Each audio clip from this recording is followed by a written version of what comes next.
Senhor Deus, salve-me dos maus, livra-me dos homens violentos. A língua deles parece a língua das cobras venenosas, e suas palavras são como o veneno das serpentes. Protege-me do poder do mal. Essa noite eu acordei um pouco assustado. Minha mãe tava chorando, sentada ao meu lado. Eu perguntei, mãe, o que aconteceu? Ela me disse, Filho, sonhei que você morreu. ô mãe, me conta como foi esse seu sonho. Eu quero saber logo para eu não me preocupar. Lá na favela tá rolando um boato que eu entrei em uma treta e tão querendo me matar.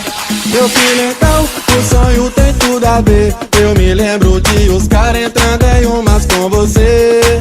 Eu implorando que ele estava enganado. Não entrou em treta alguma, vão pegar o cara errado. E eu dizia, te peço por favor, não tira minha vida porque eu sou trabalhador. Sou filho único e será uma covardia, porque se eu morrer, minha mãe fica sozinha.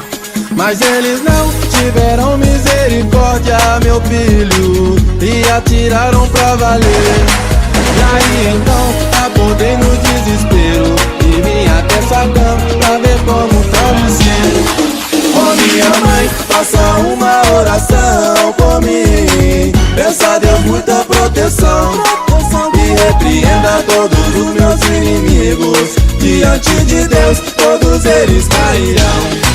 Ô minha mãe, faça uma oração por mim. Peça a Deus muita proteção e repreenda todos os meus inimigos. Diante de Deus, todos eles cairão. Meu filho, então, o sonho tem tudo a ver. Eu me lembro de os caras entrando em umas com você. Eu implorando que ele estava enganado. Não entrou em treta alguma, vão pegar o cara errado. E eu dizia